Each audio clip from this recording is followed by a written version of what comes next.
বীরভূমের সিউড়িতে আদিবাসী মহিলাকে ধর্ষণের অভিযোগ ঘিরে তুলকালাম। গতকাল সন্ধ্যা নাগাদ গ্রাম সংলগ্ন জঙ্গল থেকে মহিলাকে উদ্ধার করেন স্থানীয়রা। মহিলার মুখে একাধিক আঘাতের চিহ্ন রয়েছে বলে পুলিশ সূত্রে খবর। নির্যাতিতাকে উদ্ধার করে প্রথমে ভর্তি করা হয় সিউড়ি সদর হাসপাতালে, পরে তাকে স্থানান্তরিত করা হয় বর্ধমান মেডিকেল কলেজে। স্থানীয় বিজেপি নেতৃত্বের অভিযোগ, মহিলাকে ধর্ষণ করে জঙ্গলে ফেলে গেছে কেউ বা কারা। সিউড়ি হাসপাতালেই মহিলার শারীরিক পরীক্ষা করানোর দাবি করেন বিজেপি নেতারা। পুলিশের দাবি, মহিলাকে বর্ধমান মেডিকেলে স্থানান্তরের সময় বাধা দেওয়া হয় বিজেপির তরফে। ঘটনাস্থলে বীরভূমের ডিএসপি কুণাল মুখোপাধ্যায় গেলে তার সঙ্গে ধাক্কাধাক্কিতেও জড়িয়ে পড়েন স্থানীয় বিজেপি নেতৃত্ব। ঘটনা ঘিরে উত্তপ্ত হয়ে ওঠে শিলিগুড়ি সিউড়ি হাসপাতাল চত্বর। পরে বিশাল পুলিশ বাহিনী গিয়ে পরিস্থিতি নিয়ন্ত্রণে আনে। কিভাবে জঙ্গলের মধ্যে ওই অবস্থায় মহিলা পড়েছিলেন তা এখনো স্পষ্ট নয়। ঘটনার তদন্ত শুরু করেছে সিউড়ি থানা। অনুপ্রবেশ ইস্যুতে মুখ্যমন্ত্রীকে নিশানা করে পুলিশি নিষ্ক্রিয়তার অভিযোগ তুললেন কেন্দ্রীয় শিক্ষা প্রতিমন্ত্রী ও বালুরঘাটের বিজেপি সাংসদ সুকান্ত মজুমদার। তার অভিযোগ, বংশীহারি থানায় দুই বাংলাদেশি অনুপ্রবেশকারীর বিরুদ্ধে বারবার লিখিত অভিযোগপত্র দেওয়া সত্ত্বেও রাজ্য পুলিশ ব্যবস্থা নিচ্ছে না। জেলার পুলিশ সুপার জানিয়েছেন, যে ব্যক্তির নামে অভিযোগ তার নথিপত্র খতিয়ে দেখা হচ্ছে। ভোটার তালিকার বিশেষ সংশোধন পর্ব শুরু হয়েছে রাজ্যে।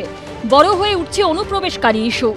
এই আবহেই সোশ্যাল মিডিয়ায় পোস্ট করে কেন্দ্রীয় শিক্ষা প্রতিমন্ত্রী ও বিজেপি সাংসদ সুকান্ত মজুমদারের অভিযোগ, দক্ষিণ দিনাজপুরের বংশীহারিতে রয়েছেন দুজন বাংলাদেশি অনুপ্রবেশকারী, আব্দুল মান্নান ওরফে বিশু মিয়া ও তার স্ত্রী লাভলি বেগম। এই দুজনের নথি দিয়ে সুকান্ত মজুমদারের দাবি তারা বাংলাদেশের বাসিন্দা। সুকান্ত মজুমদারের এই পোস্ট ঘিরে বিতর্ক তুঙ্গে উঠেছে দক্ষিণ দিনাজপুরে, যদিও গ্রামে গিয়েও দেখা মেলেনি ওই দুজনের। বংশীহারিতে থাকা আব্দুল মান্নানের মামাতো ভাই স্বীকার করেছেন, বাংলাদেশ থেকে বছরখানেক আগে তার দাদা ও বৌদি এসেছেন। বাংলাদেশ থেকে যারা আসছে তারা আমার মামাতো ভাই এবং ভাইয়ের বৌদি হয়। বছরখানেক হয়ে আসলো। আর ওরা কীভাবে আসে আমি সেটাও জানি না। অ্যাকচুয়ালি আসার পর আমি দেখতে পাচ্ছি যে ওরা আসছে। এদিকে এই ঘটনায় পুলিশি নিষ্ক্রিয়তার অভিযোগ করেছেন কেন্দ্রীয় শিক্ষা প্রতিমন্ত্রী সুকান্ত মজুমদার। আব্দুল মান্নান বলে যে ব্যক্তি আছেন, তিনি অবৈধভাবে বাংলাদেশ থেকে এই দেশে অনুপ্রবেশ করেছেন এবং এই দেশের কোনো ক্ষতি করার উদ্দেশ্যে তিনি আছেন। তার নথিও পর্যন্ত প্রশাসনের কাছে এবং লিখিতভাবে কমপ্লেন করে জমা করার পরও সেই ব্যক্তির বিরুদ্ধে কোনো ব্যবস্থা এই দক্ষিণ দিনাজপুরের প্রশাসনের পক্ষে থেকে নেওয়া হয়নি। আমি একটা জিনিস বুঝতে পারছি না, তারা ঢুকলো কি করে? বিএসএফটা তো সুকান্ত বাবুদের, যে বালুরঘাটে যদি উনি বাংলাদেশি খুঁজে পান তাহলে ওনার প্রথমে উচিত বিএসএফ এর এগেনস্টে কমপ্লেন ফাইল করা হোম মিনিস্ট্রিতে, যে বিএসএফ কি করে বাংলাদেশি পরিচয়পত্র থাকা সত্ত্বেও, তার মানে সীমান্তে বিএসএফ কি করে, কিসের বিনিময়ে ঢুকতে দিয়েছে। এদিকে এই ঘটনায় দক্ষিণ দিনাজপুরের পুলিশ সুপার চিন্ময় মিত্তল জানিয়েছেন, অভিযোগ পেয়েছি, যে ব্যক্তির নামে প্রশ্ন উঠছে তার নথিপত্র খতিয়ে দেখা হচ্ছে। অনির্বাণ বিশ্বাস, চঞ্চল মজুমদার ও মুন্না আগরওয়ালের রিপোর্ট, এবিপি আনন্দ। 26-এর বিধানসভা ভোটের আগে এসআইআর এর কাজ শুরু হয়ে গিয়েছে। এই আবহে ভারতীয় হয়েও চিন্তায় কোচবিহারের সাবেক ছিটমহলের বাসিন্দারা। কার্যত আতঙ্কিত বলেই দাবি করছেন সেখানকার একাধিক বাসিন্দা। অন্যদিকে ভারতে থেকেও দুই জেলার টানাপোড়েনে 2002 সালের তালিকায় নাম ওঠেনি নদিয়ার চক যাত্রার সিদ্ধির বহু বাসিন্দার। এসআইআর আবহে চিন্তায় রয়েছেন তারাও। আতঙ্কিত আমরা। আমাদের ক্ষেত্রে কি আলাদা করে কোনো নোটিফিকেশন হবে?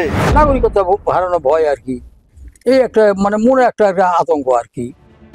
বিধানসভা ভোটের আগে শুরু হয়ে গেছে ভোটার তালিকার বিশেষ সংশোধনের কাজ। এই আবহে ভারতীয় হয়েও চিন্তায় কোচবিহারের সাবেক ছিটমহলের বাসিন্দারা। 2015 সালে ভারত বাংলাদেশের ছিটমহল বিনিময়ের সময় কোচবিহারে থাকা 51টি বাংলাদেশি ছিটমহল এদেশে অন্তর্ভুক্ত হয়। প্রায় 14,000-এর বেশি বাংলাদেশি ছিটমহলে থাকা মানুষ ভারতের নাগরিকত্ব পান। তারপর তৈরি হয় তাদের এদেশের আধার কার্ড, ভোটার কার্ড। 2002 সালের ভোটার তালিকার উপর ভিত্তি করেই এসআইআর হচ্ছে রাজ্যে। স্বাভাবিকভাবেই সেই তালিকায় নাম ছিল না তৎকালীন ছিটমহল দক্ষিণ মশালডাঙ্গার বাসিন্দাদের। এই প্রেক্ষাপটে কার্যত দুশ্চিন্তায় রয়েছেন তারা। এসআইআর ঘোষণা হওয়ার পর থেকেই আতঙ্কে ভারতের ছিটমহলের বাসিন্দারা। 2015 সালের পর তারা ভারতীয় নাগরিকত্ব পেয়েছিলেন, রয়েছিল তাদের ভোটার কার্ড এবং আধার কার্ড। কিন্তু এসআইআরের ক্ষেত্রে 2002 সালের ভোটার তালিকাকেই ভিত্তিবশত ধরা হচ্ছে, যার ফলে সেই তালিকায় তাদের নাম নেই। আর এখানেই চিন্তার কারণ হয়ে দাঁড়িয়েছে ছিটমহলবাসীদের। যদি মূল ভূখণ্ডের মতো আমাদেরকে এসআইআর করা হয় তাহলে আমরা এই ক্ষেত্রে তো কোনো কিছু ডকুমেন্টস দেখাইতেই পারবো না, আমাদের কোনো কিছু নাই। গভর্নমেন্ট আমাদেরকে ভোটার কার্ড দিল, এবার গভর্নমেন্ট বলছে এই ভোটার কার্ড তোমার আসল কিনা তোমরা প্রমাণ করো। আমাদের প্রমাণ করার সাধ্য নেই। 11 লিস্টে যে হলো, দুই দেশের অফিসাররা মিলে যে করলো, অধিকাংশ মানুষ যারা আছে তাদের কিন্তু নামের সঙ্গে বর্তমান ডকুমেন্টস এর অনেক মিসম্যাচ আছে। 2015 আমাদের ছিটমহলের লোকেরা ভারতীয় আমরা হইলাম। এখন যে FIR বলতে 2002 কাগজ লাগবে, 2002 আমরা তোরা তো দিতেই পারবো না। আমাদের কাগজ হলো আমরা 2015 পরে আর কি। তারপরে আমাদের রেশন কার্ড, ভোটার ফটো, আধার কার্ড এগুলো হইলো। আপনার ডকুমেন্ট তো আমরা দেখাইতে পারবো না, কোনো ডকুমেন্ট না দেখাইতে পারলে তাহলে উঠাইয়া দিবে এখান থেকে। অন্যদিকে ভারত থেকেও 2 জেলা টানাপোড়েনে 2002 সালের তালিকায় নাম ওঠেনি নদিয়ার চর যাত্রা সিদ্ধির বাসিন্দাদের। আর তার জেরেই এসআইআর আবহে চিন্তায় রয়েছেন 1157 জন ভোটার। 2009 সালে প্রথম ভোটার লিস্টের নাম ওঠে, 2002 সালের নাম নেই। হুগলি নদিয়া চাপানুতর, হুগলি বলছে নদিয়ায় তোমরা যাও, আমরা বললাম আমরা হুগলিতে যাব। হুগলি নদিয়া এমনি করে করে এতদিন আমাদের ভোটে নাম উঠেনি। আতঙ্কে আমরা পড়ে রয়েছি কি হবে। কল্যাণীর চর যাত্রা সিদ্ধির বাসিন্দাদের দাবি, তারা নদিয়ায় বসবাস করলেও একসময় তাদের কাগজপত্র ছিল হুগলির ঠিকানায়। কোন জেলার ভোটার তা নিয়ে টানাপোড়েন শুরু হতেই ভোটার তালিকা থেকে নাম কেটে দেওয়া হয় তাদের। ফলে 2002-এর তালিকায় নাম ছিল না অনেকের। আদালতের দ্বারস্থ হবার পর 2009 সালে নদিয়ার ভোটার তালিকায় নাম ওঠে। 2002-এর ভোটার লিস্টে যদি প্রশাসন নাম চায়, এখানে মোটামুটি 400 পরিবার, একটাও পরিবারের 2002 সালের ভোটার লিস্টের নাম খুঁজে পাবে না। যেহেতু এখানকার মানুষ লাস্ট 1981 সালে বালাগড় বিধানসভায় লাস্ট ভোট দিয়েছে, তখন হুগলি ডিস্ট্রিক্টে ভোট হতো। ওই 1981 সালে লাস্ট ভোট হওয়ার পর এখান থেকে প্রশাসন বলে দিল এটা নদিয়া ডিস্ট্রিক্ট। কি হবে এই চর যাত্রা সিদ্ধির বা দক্ষিণ মশালডাঙ্গার বাসিন্দাদের? জল্পনার সঙ্গে শুরু হয়েছে রাজনৈতিক তরজা। তড়িঘড়ি করে হঠকারী সিদ্ধান্তে যে বা যারা বিপুল পরিমাণ মানুষ অনিশ্চয়তা এবং উদ্বেগে পড়ছেন, এই ছিটমহল সংক্রান্ত যারা বাসিন্দা আছেন তারা তাদের মধ্যে অন্যতম। এটা নিশ্চিতভাবে রাজ্য সরকার, প্রশাসন, আমাদের দল গোটা বিষয়টা খতিয়ে দেখছে, পাশে আছে।